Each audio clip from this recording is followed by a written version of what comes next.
बिस्मिल्लाहिर्रहमानिर्रहीम, अस्सलाम वालेकुम, welcome to Healthline and this is your host doctor Imran Khan. नाज़रीन, जिस तरह किसी भी इमारत की मजबूती के इन्हिसार जो है उसकी बुनियाद पे होता है, इसी तरह से इंसान की सेहत, उसकी क़ुव्वत मदाफ़त, उसकी बोन और मसल की स्ट्रेंथ जो होती है उसका इन्हिसार उस खुराक पे होता है जो वो बचपन में लेता है। नाज़रीन, हेल्थलाइन में हम इससे पहले इन्फेंसी में कौन सी, जैसे शीर खारी की उम्र में बच्चों को कौन कौन सी ग़िज़ाई उसकी ज़रूरियात होती हैं, ये हम आपके साथ डिस्कस कर चुके हैं।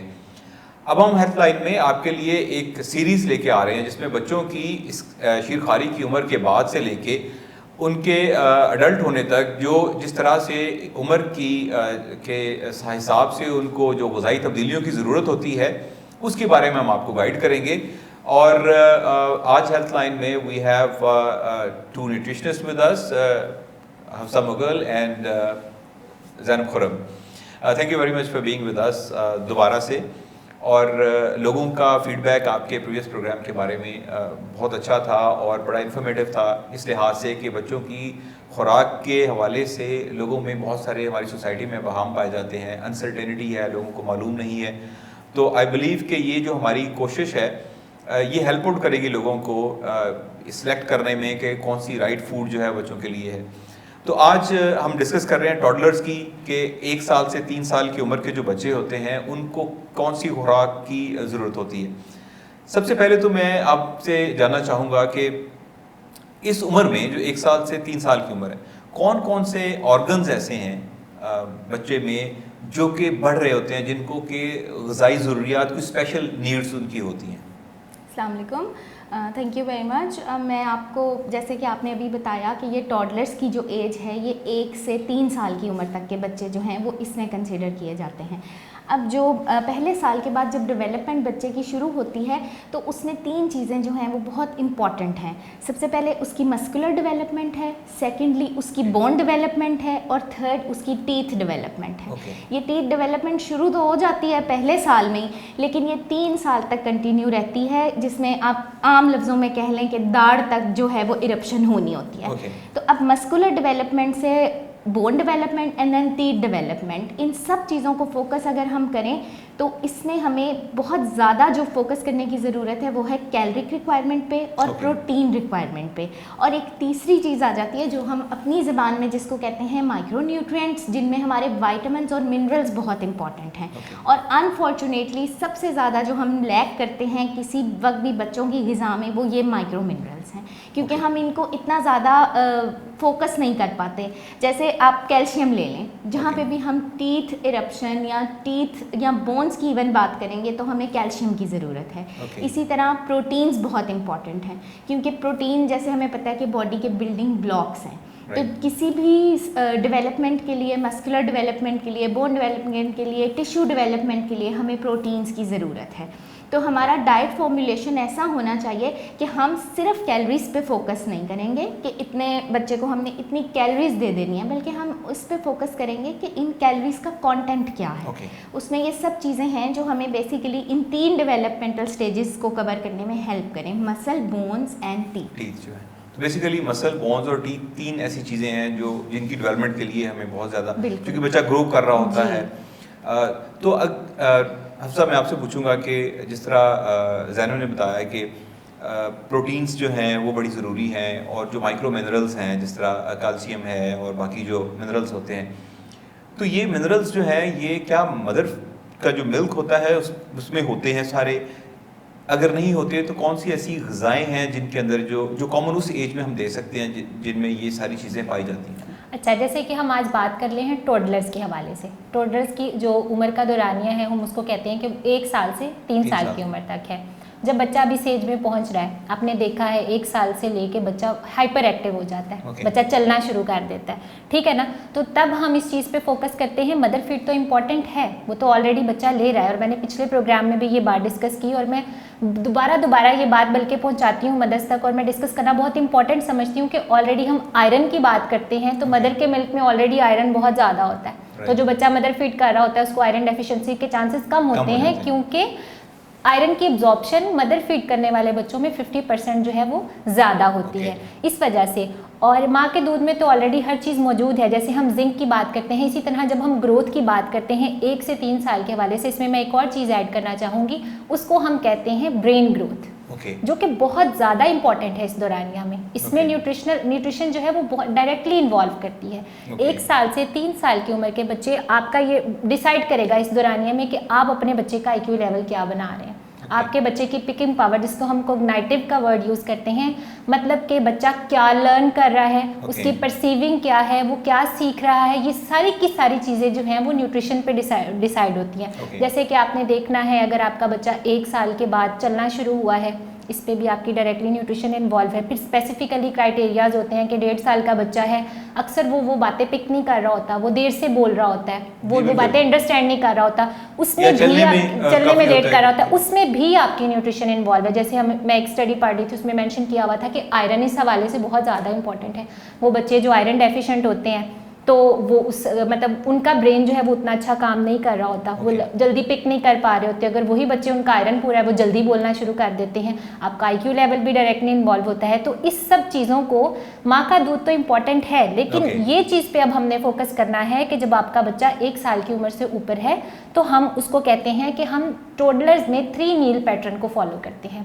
मील तो हम दिन में बच्चे को देंगे 5 से 6 बच्चा खाएगा, ठीक है, उसमें माइनर भी, लेकिन 3 मील पैटर्न का मतलब कि आपने अपने बच्चे को 3 मेजर मील खिलाना शुरू कर देने हैं। जो आपकी स्टेपल फूड है, जैसे कि जिसे हम गंदम कहते हैं, आपने उसको रोटी खिलाना स्टार्ट कर देनी है, ठीक है। उसमें भी फिर स्पेशल काउंसलिंग सेशन होते हैं, वो माँ को बताते हैं कि आपने अपने बच्चे को किस तरह से खिलाना शुरू करना है, ठीक है। इसी तरह इस हवाले से अगर हम दूध की बात करते हैं, आपने देखा है कि माएँ अपनी आसानी के लिए बच्चों को दूध पे दूध, फीडर पे फीडर, तो ये बात बहुत ज़्यादा जो है वो फोकस करने वाली है। मैं अपनी ऑडियंस को भी बताना चाहूँगी कि जब बच्चा जो है आपका 1 साल का हो गया है, तो आपने 3 एक्सचेंजेस से भी, उसकी दूध की जो रिक्वायरमेंट है 3 एक्सचेंजेस बहुत है उसको, दिन में 3 दफ़ा उसका दूध बहुत है, ठीक है। वो भी आपने उसको कप मिल्क स्टार्ट करवा देना है, उसके बाद कप में दूध। आपने सिर्फ बच्चे को फीडर पे नहीं रखना, आप उसको मिल्क शेक स्टार्ट करवाएं, आप उसको दही स्टार्ट करवाएं, आप उसको लस्सी स्टार्ट करवाएं, ऑल्टरनेटिव, बिल्कुल बिल्कुल मिल्क प्रोडक्ट। और जब बच्चा 2 साल का है तो दूध की रिक्वायरमेंट सिर्फ 2 एक्सचेंजेस हैं, 2 दफ़ा से ज़्यादा बच्चे को दूध नहीं देना, क्योंकि जैसे कि आपने माइक्रो न्यूट्रिएंट्स की बात की है, और जब हम माइक्रो न्यूट्रिएंट्स की बात करते हैं जो सबसे ज़्यादा इंपॉर्टेंट होते हैं, उसमें हम आयरन, जिंक और आयोडीन की बात करते हैं, ठीक है। और ये सारी की सारी चीज़ें हमें प्रोवाइड होती हैं जब हम खाते हैं, इसके लिए स्पेसिफिक मील होते हैं। तो आपको गंदम के साथ जो है वो बाकी जो डाइट होती है वो आपने स्टार्ट कर देनी है 1 साल की उम्र में, हाँ जी। और उसमें जाहिर है कि डॉक्टर की या न्यूट्रिशनिस्ट जो है उनकी काउंसलिंग होगी कि किस उसकी फॉर्म क्या होगी, किस सूरत में आपने देना है उसको, और उसका ड्यूरेशन क्या होगा। यूजुअली हमने देखा ही गया कि बच्चे जो है वो दूध की क्वांटिटी ज़्यादा ले लेते हैं, फीडर मिल्क होता है, और सारा दिन जो है अक्सर बच्चों के हाथ में फीडर होता है, तो उसकी वजह से फिर वो जो दूसरी उनकी जो मेजर मील्स हैं वो नहीं ले सकते और दूसरी स्टार्ट नहीं करते। तो दांतों के हवाले से अगर हम, जिस तरह जैनब ने बताया अभी, ज़रा आपने कहा कि दांत जो है उनका कई बच्चों में डिलेड हो जाते हैं, दांत लेट निकलते हैं, लेकिन वो प्योर मदर फीड के ऊपर होते हैं, मतलब वो मदर फीड ले रहे होते हैं, सो एक good source of calcium already वो ले रहे होते हैं, उसके बावजूद उनकी जो टीथिंग है वो डिले हो जाती है, दांत लेट निकलते हैं। तो ये लोगों में कन्फ्यूजन भी क्रिएट कर देता है, एक कन्फ्यूजन आती है, क्वेश्चन मार्क आ जाता है कि सिंस के जैनब ने हेल्थ लाइन में बताया था कि न्यूट्रिशन जो है वो कैल्शियम का गुड सोर्स जो है वो मदर मिल्क है, लेकिन हमारे बच्चे ने तो फुल टाइम मदर फीड पे था, उसके बावजूद दांत लेट हुए निकले हैं, तो इसकी क्या रीज़न है? Is there any like nutrition का कोई इसमें रोल है? बिल्कुल, न्यूट्रिशन जो है वो जहाँ पे भी आप डेवलपमेंट की बात करेंगे, फिजिकल डेवलपमेंट, इवन आप कॉग्निटिव डेवलपमेंट, तो न्यूट्रिशन उसके साथ जो है वो डायरेक्टली प्रोपोर्शनल होती है। अब आप सिर्फ देखिए, हर एज के हिसाब से जो है वो न्यूट्रिशन डिफ़र करती है। अब आप अगर सिर्फ मदर मिल्क पे हैं तो शायद पहले 6 माह या शायद उससे अगले 6 माह भी आपके लिए ये काफ़ी है, मगर जब आप इस एज में पहुंच जाते हैं कि 1 साल का बच्चा हो गया, तो उसकी न्यूट्रिशनल रिक्वायरमेंट्स जो हैं वो बहुत ज़्यादा वेरी कर जाती हैं और बहुत ज़्यादा एक्सपैंड कर जाती हैं। मतलब फिर आपको सिर्फ जो है वो टीथ इरप्शन के लिए कैल्शियम की ज़रूरत नहीं होगी, आपके गम्स भी स्ट्रॉन्ग होने चाहिए, उसके लिए आपको वाइटामिन्स भी चाहिए, ठीक है। इसी तरह आपको आपका जॉ स्ट्रक्चर भी कम्प्लीटली जो है वो फॉर्म होना चाहिए। तो सिर्फ हम कैल्शियम पे तो नहीं रह सकते कि जी कैल्शियम ले लिया तो दांत निकल आएंगे। तो हमें प्रॉपर न्यूट्रिशन की ज़रूरत होती है, उसमें हर चीज़ को हमें फोकस करना ज़रूरी है कि हम सब न्यूट्रिएंट्स उसमें हम जो है वो ले लास्ट सकें। प्रोग्राम में हमने इन्फेंसी में बताया था कि किस Exactly. तरह से 6 मंथ के बाद जो है हमने डाइट लेनी है। नाज़रीन, we have Zainab Khurram and Hafsa Mughal with us, और हम बात कर रहे हैं बच्चों की खुराक के हवाले से। एक छोटा सा वक्फा लेंगे और उसके बाद हम अपने प्रोग्राम का सिलसिला जो है वो जारी रखेंगे। Welcome back to Health Line. We have Hafsa Mughal and Zainab Khurram with us, और हम बात कर रहे हैं बच्चों की खुराक के हवाले से। तो बेसिकली दो चीज़ें ऐसी हैं जो आपने पॉइंट आउट की हैं, एक तो फैट्स है और एक प्रोटीन्स हैं। हाँ जी। कि जो बहुत ज़्यादा जिनके एडिशन की ज़रूरत होती है, जो कि बच्चों की जो नशो-नुमा जिस तरह से हो रही है तो इसमें बड़ी ज़रूरत होती है। तो आपसे मैं चाहूँगा कि प्रोटीन्स के बारे में बताएं कि इसका सोर्स क्या है और इसका इम्पैक्ट क्या होता है, किस तरह से ये कंट्रीब्यूट करती है। हाँ जी, सबसे पहले हम प्रोटीन फंक्शन की बात करेंगे। Okay. कि बच्चा जिसको फटीग रह रही है, जिसे कह रहे हैं कि बच्चे को थकावट रह रही है, उसमें इसका मतलब कि प्रोटीन की कमी है। प्रोटीन डायरेक्टली इन्वॉल्व है आपकी ग्रोथ के साथ। Okay. जो आपका बच्चा ग्रो कर रहा है उसके साथ, उसकी मसल ग्रोथ के साथ। इसके साथ साथ जो प्रोटीन इन्वॉल्व है वो ब्लड के साथ, जिसे हम कह लेते हैं कि आयरन के साथ डायरेक्टली इन्वॉल्व है। फोर्थ फंक्शन सबसे ज़्यादा इंपॉर्टेंट इम्यूनिटी के साथ, इम्यून सिस्टम। Okay. वो बच्चे जो बार बार बीमार होते हैं, जिनका इम्यून सिस्टम स्ट्रांग नहीं होता, उसके साथ प्रोटीन बहुत ज़्यादा इन्वॉल्व है। Okay. ठीक है, जब हम रिक्वायरमेंट की बात करते हैं, जब हम टोडलर्स में प्रोटीन की रिक्वायरमेंट देखते हैं तो हम कहते हैं कि ये जो रिक्वायरमेंट है वो 20 ग्राम से लेके 35 ग्राम तक होती है। वो वेरी करती है अकॉर्डिंग टू बॉडी वेट के कितना तो वेट है। 1 साल से 3 साल के बच्चों के लिए हाँ, 22 ग्राम से लेके 35 ग्राम तक जो प्रोटीन है उसकी रिक्वायरमेंट होती है, डेली की रिक्वायरमेंट होती है। अब प्रोटीन के जहाँ तक हम सोर्सेज की बात करते हैं, ठीक है, हमारे यहाँ ये कॉन्सेप्ट है, अगर हम किसी को जाके कह दें जी प्रोटीन डेफिशिएंसी है, तो ये कहना कि जैसे लो सोशो इकोनॉमिक स्टेटस की जब हम बात करते हैं तो लोगों का कहना है कि जी प्रोटीन तो सिर्फ गोश्त में पाई जाती है, मटन में पाई जाती है, बीफ में पाई जाती है, और वो महंगा है, हम अफोर्ड नहीं करते, क्योंकि बहुत सारे लेम एक्सक्यूजेज होते हैं लोगों के पास। ठीक है ना, तो बात ये है कि पॉइंट पे फोकस करें। अगर हम देखें प्रोटीन के बहुत सारे सोर्सेज हैं, जैसे कि हम बात करते हैं एग। ठीक है, हमारे कॉन्सेप्ट है छोटे छोटे बच्चे चीज़ खाते हैं, पैसे लेते हैं माँ बाप से, जाके चीज़ खा ली, उस तरह की चीज़ों पे फोकस किया जाता है। अगर हम सोशो इकोनॉमिक स्टेटस की ही बात करते हैं तो एग कोई बहुत ज़्यादा कॉस्ट इफेक्टिव प्रोडक्ट नहीं है। 10-15 रुपए का तो यही कि वही जो बच्चे आपके चीज़ें खाते हैं, खराब चीज़ें खाने की तरफ जाते हैं, आप बच्चों को काउंसिल करें, मदर्स को पहले काउंसिल करें कि आपने अपने बच्चे की उस टाइम पे चॉइसेस क्रिएट करनी होती है ना, चॉइसेस बनानी होती हैं कि आपने क्या खाना है। आप उसको एग तो डेली ही खिलाएं। सबसे रिच सोर्स है, करने में 8 ग्राम प्रोटीन आपको मिल जाती है। ठीक है ना, तो जो 22 चाहिए उनमें से 8 ग्राम तो एक एग ही आपको प्रोटीन दे गया। ठीक है, उसके बाद जो मिल्क देते हैं ऑलमोस्ट इतनी ही मिल्क में मौजूद होती है। जो 250 ml का एक ग्लास है उसमें 8 ग्राम प्रोटीन जो है वो उसमें मौजूद होगी। हाँ जी, दूध में भी मौजूद होगी। उसके अलावा सोर्सेज हमारे पास बहुत सारे हैं, जिसे हम दही कहते हैं, उसमें प्रोटीन मौजूद है। हमारे पास बीन्स हैं, लाल लोबिया जिसे हम कहते हैं, उसमें इतनी सारी प्रोटीन है। हमारे पास चने हैं, चनों में इतनी सारी प्रोटीन्स है। हमारे पास कुछ ग्रीन वेजिटेबल इस तरह की हैं जिसमें बहुत सारी प्रोटीन मौजूद हैं। बहुत सारे सोर्सेज हमारे पास अवेलेबल हैं। अगर हम उस पर फोकस करते हैं, उस डाइट पे फोकस करते हैं, तो प्रोटीन की जो रिक्वायरमेंट है वो पूरी हो जाती है। राइट, जो 22 या 25 ग्राम चाहिए होते हैं वो ये 2-3-4 चीज़ें इस्तेमाल करने से पूरे हो जाते हैं। और देखें इसका फंक्शन कितना बड़ा है कि आपके इम्यून सिस्टम में इन्वॉल्व है, आपकी ग्रोथ में इन्वॉल्व है, आपके आयरन में इन्वॉल्व है, इन सब चीज़ों में प्रोटीन इन्वॉल्व है। हमारे यहाँ क्या होता है, आपने देखा है कि चाइल्ड ओबेसिटी भी बहुत ज़्यादा है, कि लोग सिर्फ कार्बोहाइड्रेट्स पे फोकस कर रहे होते हैं। मदर जैसे रोटी खिला दी या कार्बोहाइड्रेट चावल खिला दिए, सिर्फ कार्बोहाइड्रेट रिच सोर्स, और ये कहा जाता है कि बच्चा मोटा है तो बच्चा सेहतमंद है। ये बिल्कुल भी क्राइटेरिया नहीं है। अगर आपका बच्चा न्यूट्रिशनली डेफिशिएंट है और वो मोटा है तो उसके मोटापे या उसके वजन का हमें कोई फायदा नहीं है। जब हम ग्रोथ चार्ट को फॉलो कर रहे होते हैं, जब हम ग्रोथ चार्ट को, तो अगर बच्चा उस ग्रोथ चार्ट पे पूरा है, वजन उसका जैसे कि 2 साल के बच्चे का हम कहते हैं स्टैंडर्ड 12 किलो वजन है, उस बच्चे का अगर 12 किलो वजन पूरा है तो ठीक है। अगर वो बच्चा 13 या 14 किलो का है, देखने में बहुत मोटा लग रहा है, वो आयरन डेफिशिएंट है, उसकी बोन ग्रोथ प्रॉपर नहीं हो रही, तो इसका मतलब आपका बच्चा न्यूट्रिशनली डेफिशिएंट है। तो आपने जो है उसके वेट पे फोकस नहीं करना, उसकी न्यूट्रिशन पे फोकस करना है कि आप उसको क्या न्यूट्रिशन प्रोवाइड कर रहे हैं। और अंडे के हवाले से मैं बात करूं तो अंडे पे आई वाज रीडिंग एक कैनेडियन रिसर्च थी कि अगर आपका बच्चा स्कूल गोइंग है या कॉलेज जा रहा है तो उस वक्त उसको उस टाइम पे स्पेशली 2 अंडे जो है वो बड़े लाजमी खाने चाहिए। और ये बहुत ही चीप सोर्स है ऑफ प्रोटीन्स और जो आपकी गुड कोलेस्ट्रॉल्स हैं उनका। ज़ैनब, अगर हम प्रोटीन्स पे जिस तरह अफसा ने बताया, अगर हम कंसिडर करें फैट्स को, तो जो गुड फैट्स जो हमें एसेंशियल फैट्स बच्चे को चाहिए होती हैं, उनका उनकी क्या क्वांटिटी बच्चे को रिक्वायर्ड होती है 1 से 3 साल की उम्र में, और उनके सोर्सेज क्या हैं, और अल्टीमेटली उसका फ़ायदा क्या है बच्चे को?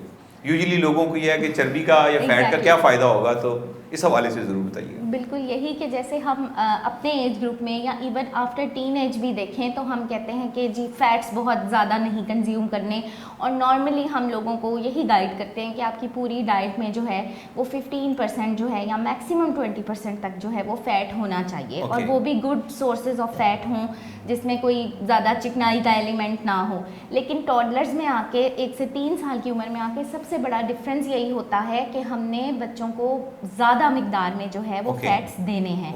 मतलब 40 ग्राम्स ऑफ फैट एटलीस्ट, मतलब starting from 30 to 40 grams per day हमने उनको फैट प्रोवाइड करना है, क्योंकि ये जो फैट का इंटेक है ये बेसिकली हमारी ब्रेन डेवलपमेंट से लिंक करता है। माइलिन शीट होती है हमारे ब्रेन में, एक ये कॉमन आप कह लें कि कॉमन लेमैन के लिए आप इस तरह कह लें कि ब्रेन की प्रोटेक्शन की एक लेयर होती है, और झिल्ली, और ये हमें जो हेल्प करती है ये हमारे ट्रांसमीटर के तौर पे काम करती है कि बॉडी ने जो भी मैसेज कन्वे करना है ब्रेन को वो उस शीट से होके जाना है, और वो फैट से बनती है। अगर आप इसी तरह आपकी डेवलपमेंट, अगर आप में फैट कंटेंट कम है, वो शीट आपकी जो है वो प्रॉपर्ली डेवलप नहीं है, तो बच्चे का मैसेज जो ब्रेन को कन्वे हो रहा है वो स्लो है। वो स्लो है, इसका मतलब उसका ग्रोथ स्लो है, उसका हर एक्शन जो है वो उसके एज के हिसाब से स्लो है। इसी में आपकी लर्निंग आ गई, आपकी परसेप्शन आ गई, आपका IQ लेवल आ गया, और वो अल्टीमेटली आपके जो हैं वो स्कूल ईयर्स को अफेक्ट करेगा। तो फैट इतना ज़रूरी है कि हम इसको almost double the amount of adults हम जो है वो बच्चों में देते हैं। और फैट की सोर्सेज में हम फिर गुड सोर्सेज इस्तेमाल करते हैं, और जैसे आपने एग की बात की जहाँ पे ये प्रोटीन सोर्स है वहाँ पे ये गुड फैट सोर्स भी है। तो जैसे वो एक सेइंग है कि an apple a day keeps the doctor away, तो मैं कहती हूँ an egg a day keeps the doctor away. अगर आप बच्चों में देखें इसके इतने फ़ायदे हैं।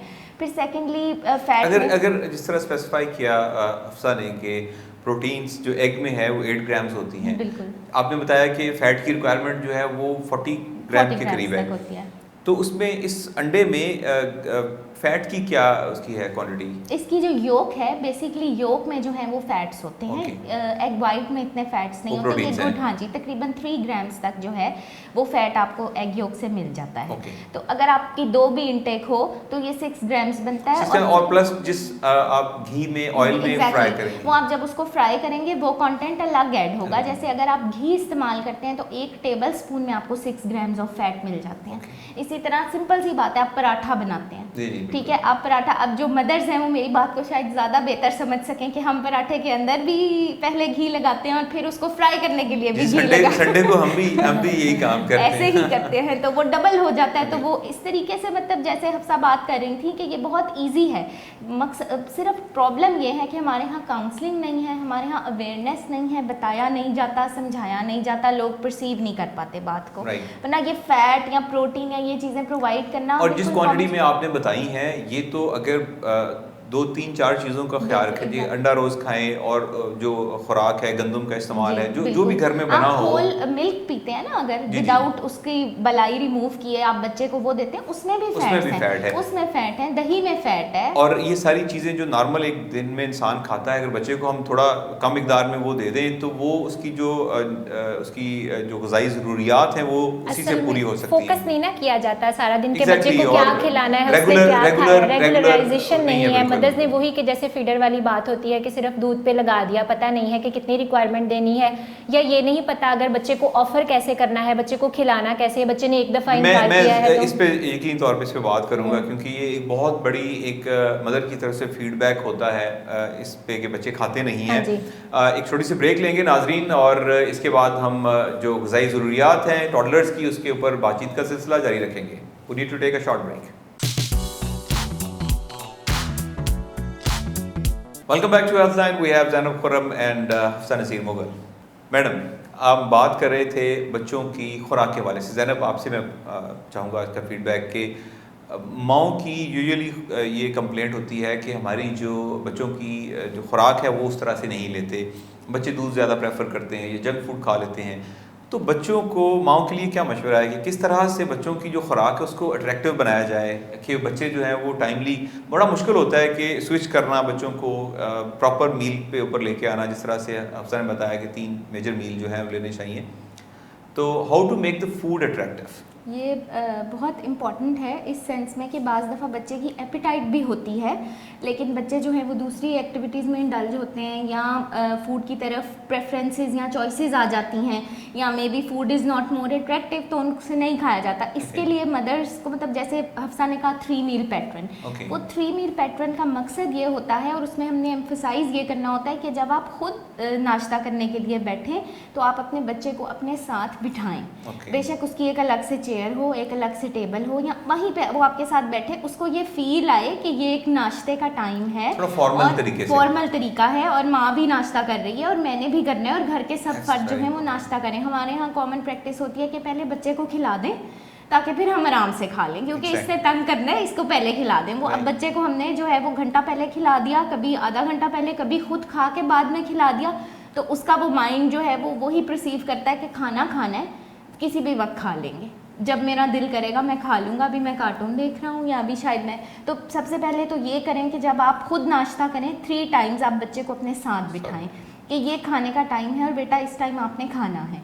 सेकेंडली ये है कि फ़ूड को अट्रैक्टिव इस तरह से बनाया जा सकता है कि अब तो बहुत सारी चीज़ें आ गई हैं कि बहुत क्यूट से बर्तन आपको मिल जाएंगे, अट्रैक्टिव प्लेट्स हो गई, अट्रैक्टिव स्पून्स हो गए, अट्रैक्टिव चेयर्स हो गई, फिर आप उसमें बच्चे को बिठाएं। सेकेंडली एक कॉन्सेप्ट हम देते हैं रिवॉर्ड कॉन्सेप्ट, कि ये फिनिश होगा then you will watch cartoons for 5 minutes और 10 मिनट्स। और मैं अपने बेटे की अगर बात करूँ तो अगर आप खाना खाओगे तो साथ साथ आप स्पाइडरमैन मूवी देख सकते हो। बिल्कुल, आप यहाँ बैठे हैं, आपको मैं कार्टून देखने दूंगी, साथ हम राइम्स सुनेंगे और साथ हम खाना खाएंगे, लेकिन बेटा हमने ये फिनिश करना है। ये फिनिश होगा तो फिर मैं आपको 5 मिनट्स एक्स्ट्रा देखने के लिए दूंगी। ये बहुत छोटी छोटी सी बड़ी माइनर सी बातें हैं, लेकिन जैसे काउंसलिंग सेशंस अगर मदर्स के साथ होने चाहिए, डाइटिशियंस के, बच्चों के साथ, बच्चों की प्रेजेंस में, कि उनको बताया जाए कि इस तरह से है। सेकेंडली बाज़ दफ़ा हमें, जैसे अब वेजिटेबल्स है बच्चे नहीं खा पा रहे, या सैलेड है, या ऐसी चीज़ें हैं जो बच्चे नहीं यूजुअली उनको प्रेफर करते, तो हमारे पास ये रेजिम हो सकती है कि हम उनको डिफरेंट शेप्स में कट कर लें। थोड़ी सी मेहनत है, लेकिन बच्चे उससे अट्रैक्ट होंगे कि ये फ्लावर है, ये स्टार है, बेटा ये हार्ट है, 3 हार्ट्स फॉर यू, और अगर आपके सिबलिंग्स हैं और बहन भाई हैं तो ये 3 आपने खाने हैं और 3 भाई ने, और जो पहले खाएगा उसको जो है वो 4th वन ये मिलेगा। और मतलब तो ये छोटी छोटी ऐसी स्ट्रेटजीज हैं जिससे हम बच्चों को खिला सकते हैं। थोड़ी सी मेहनत करनी पड़ेगी, थोड़ी सी मेहनत करनी, और फिर ये होता है कि ये ऐसी एज है कि आप ये मेहनत से और ये मील पैटर्न बच्चों को सिखाने से ये डेवलप कर लेंगे कि बच्चे का स्टमक उस चीज़ पे सेट हो जाएगा कि उसको अब भूख लगेगी। अगर वो हफ्ता 10 बजे या 9 बजे बैठ के नाश्ता करेगा तो वो आफ्टर 1 वीक आपको खुद 9 बजे कहेगा कि मामा भूख लगी। एग्जैक्टली, बड़ा स्ट्रॉन्ग पॉइंट है आपका कि जब माँ खुद बैठे खाना खाने के लिए, फैमिली सारी बैठे, उस वक्त बच्चे को बिठाएं, एक तो उसकी हैबिट भी बनेगी, उसको पता होगा कि ये प्रॉपर मील टाइम आ गया है, रदर दैन कि अब मैंने जंक फूड खा लिया 12 बजे और 1 बजे मुझे भूख नहीं ज़ाहिर लगेगी, तो उस तरह से मेरा फिर लंच स्किप हो जाएगा। तो एक वैसे भी डिसिप्लिन भी जो है वो अल्टीमेटली फैमिली में आता है। हफ्सा, अगर उस दूसरे ऑर्गन्स की बात करें, जिस तरह आपने एडिशन की थी कि ब्रेन डेवलपमेंट भी हो रही होती है, जी बिल्कुल, तो हमारे यहाँ कुछ कॉन्सेप्ट्स हैं सोशली बने हुए, जिनके हम कुछ ऐसी फूड्स हैं जो स्पेसिफाई हुई हैं कि बादाम खाएंगे तो दिमाग तेज होगा। हाँ जी। तो ऐसी कुछ चीज़ें हैं, मतलब कौन सी ऐसी खुराक हैं, ग़िज़ाएँ हैं जिनको खाने से ब्रेन पे कुछ उसकी कारकर्दगी पे असर पड़ता है, उसकी डेवलपमेंट पे असर पड़ता है? बिल्कुल, 1 से 3 साल के दरमियान जो बच्चे हैं जिनकी माएँ ये सुन रही हैं, वो ये मैसेज आज रिकॉर्ड कर लें और वो इसको सुने, और इंशाल्लाह इसका बहुत फ़ायदा होगा कि 1 से 3 साल के दरमियान जो आपने अपने बच्चों को है क्या खिलाना है। उसमें मोस्ट इंपॉर्टेंट चीज़ें आप लोगों ने साथ याद कर लेनी है। पहली चीज़ तो उसमें जैसे हम बार बार एग को फोकस कर रहे हैं कि एग खाना है, ठीक है। एग जो है वो सोर्स ऑफ जिंक है, ठीक है, बहुत अच्छा सोर्स है, सोर्स ऑफ आयरन है, थोड़ी बहुत क्वांटिटी में इसमें आयोडीन भी मौजूद है, ठीक है। ये आपके ब्रेन के साथ डायरेक्ट इन्वॉल्व है। सेकंड हम कहते हैं दही, दूसरा हम उसको टर्म यूज़ करते हैं ग्रीक योगर्ट, गाढ़ा दही जिसे हम कहते हैं गाढ़ा। वो आपने क्या करना है, जो दही है उसको आपने रख देना है किसी मलमल के कपड़े में छानने के लिए, या किसी भी छन्नी जो ऐसी हो कि दही का जो पानी है वो पुंज जाए और ऊपर वाला दही बचे। वो रिच इन जिंक है, रिच इन आयोडीन है, उसमें सोर्सेज ज़्यादा होते हैं, उसमें फैट्स भी ज़्यादा मौजूद है, उसमें प्रोटीन भी ज़्यादा मौजूद है। आपने वो बच्चों को देना है, ठीक है। असल में ये वो माएँ जो नोट कर लें, जो चाहती हैं हमारे बच्चे बहुत ज़्यादा अच्छे IQ लेवल के साथ हों, और वो बच्चे जो अपने टाइम पे काम नहीं कर रहे, अगर 1.5 साल का बच्चा है वो नहीं बोल रहा, अगर 1 साल का बच्चा है वो अपनी एक्टिविटी नहीं परफॉर्म कर रहा, अगर बच्चा है, अगर वो लर्निंग नहीं कर रहा, वो 3 साल में है, आप अभी से इन चीज़ों को आजमाना शुरू कर दें। ये बहुत इफेक्टिव है, बिलीव मी, बहुत ज़्यादा इफेक्टिव है ये चीज़ें। थर्ड पे हम बात करते हैं, फिर थर्ड पे ऑट मील की, जिसे हम दलिया कहते हैं। डिफरेंट किस्म के सीरियल्स होते हैं, उसमें डायरेक्टली जौ का दलिया, गंदम का दलिया, ये इन्वॉल्व है। इससे आपकी बहुत अच्छी मेंटल ग्रोथ होती है। उसके साथ साथ ग्रीन्स का एक हम लफ्ज़ यूज़ करते हैं, सबज़ सब्जियाँ, सबज़ पत्तों वाली सब्जियाँ, उसमें पालक है, उसमें बीन्स हैं, हाँ जी, बहुत सारी सब्जियाँ, मटर आ जाते हैं। और जैसे कि अभी ज़ैनब ने बताया इस बात में कि बच्चों को खिलाने की भी डिफरेंट टेक्निक्स हैं। अक्सर माएँ ये ब्लेम करती हैं कि बच्चे सब्जियां नहीं खाते हैं, वो भी डिफरेंट टेक्निक्स हैं कि आपने बच्चों को कैसे सब्जियां खानी है। और जैसे आपने बादाम की बात की है, नट्स एंड सीड्स बहुत ज़्यादा इंपॉर्टेंट है आपकी ब्रेन ग्रोथ के हवाले से, और इनका वाकई ही बहुत फ़ायदा होता है। और सिर्फ बादाम ही नहीं, उसमें हम पीनट्स भी ऐड कर सकते हैं, उसमें हम कैश्यू, उसमें नट्स, सारे जितने भी नट्स हैं वो इसमें इन्वॉल्व हैं। अगर बहुत ज़्यादा अफोर्डिंग की बात करें कि कोई अफोर्ड नहीं करता, तो मैं कद्दू के बीज की बात कर देती हूँ कि ये बहुत ज़्यादा जो है वो इफेक्टिव है मेंटल ग्रोथ के हवाले से। इसके अलावा सूरजमुखी के बीज हैं, बच्चे अक्सर खाते हैं, या जो हम खरबूजा लेके आते हैं इसके अंदर से बीज निकलते हैं, उसको आप ड्राई करके अगर यूज़ करते हैं, ये बहुत ज़्यादा इफेक्टिव है आपके ब्रेन ग्रोथ को लेके, ठीक है। इसके साथ साथ हम बात करते हैं एप्पल्स और प्लम्स की, कि सेब जो है ये बहुत ज़्यादा अच्छा है आपकी ब्रेन ग्रोथ के लिए, और प्लम्स जिसमें हमारी खुबानियाँ आ जाती हैं, हमारे आड़ू आ जाते हैं, आलू बुखारे, ये सारे के सारे जो फ्रूट्स हैं ये इन्वॉल्व हैं डायरेक्टली आपकी ब्रेन ग्रोथ के साथ। और ये मिथ है और ये रियली इफेक्टिव है कि आप अपने बच्चों को लाजमी दें, ताकि ये जो टेन्योर होता है इसमें आपकी ब्रेन डेवलपमेंट हो रही है, वही जो कोग्निटिव डेवलपमेंट हो रही है, बच्चा लर्निंग की तरफ आ रहा है, बच्चा अपनी जो है नई सीख रहा है, नई चीज़ें सीख रहा है, तो उसका IQ लेवल डेवलप हो रहा होता है। और ये बड़ा एक कॉमन एक है एज और बड़ी इंपॉर्टेंट एज है कि इसमें बच्चे का टेस्ट भी डेवलप होता है। बहुत सारी जो डिफरेंट आइटम्स हैं, फूड्स हैं, उनके लिए। लास्ट क्वेश्चन ज़ैनब आपसे कि हमारे यहाँ सोशली कुछ इस तरह के मिथ्स हैं कि हम प्रोटीन्स और फैट्स, जिस तरह आप दोनों ने जिक्र किया, इसको छोड़ के हमारे यहाँ जो फ्रूट्स हैं उन पे बड़ा जोर दिया जाता है कि बच्चे को फ्रूट्स दें, इसको विटामिन्स की ज़रूरत है, इरिस्पेक्टिव ऑफ के उसकी जो मसल ग्रोथ हो रही होती है, बोन ग्रोथ हो रही होती है। तो फ्रूट्स का कितना रोल है? क्योंकि डिस्कशन में हमने फ्रूट का मैंने जिक्र नहीं सुना आप में से, तो फ्रूट का कितना ज़्यादा रोल है छोटे बच्चों में, टॉडलर्स में? फ्रूट्स का रोल, जैसे मैंने पहले भी बात की थी कि माइक्रो न्यूट्रिएंट्स होते हैं और वो यूजुअली हम इग्नोर ही करते हैं, कि हम उन पे इतना फोकस नहीं करते। तो फ्रूट्स जो हैं वो very good sources of these vitamins and minerals. अगर हम फ्रूट्स पे फोकस करते हैं तो वो बहुत अच्छा, और फ्रूट्स में आपके पास बहुत ज़्यादा प्रोविज़न है कि आप किस तरह दे सकते हैं। जैसे ज़रूरी नहीं है कि आपने रॉ फ्रूट ही देना है, वो फ्रूट जूसेस भी हो सकते हैं, वो फ्रूट स्मूदीज़ भी, या कस्टर्ड में आप फ्रूट डाल के दे सकते हैं, प्यूरीज बना सकते हैं फ्रूट्स की।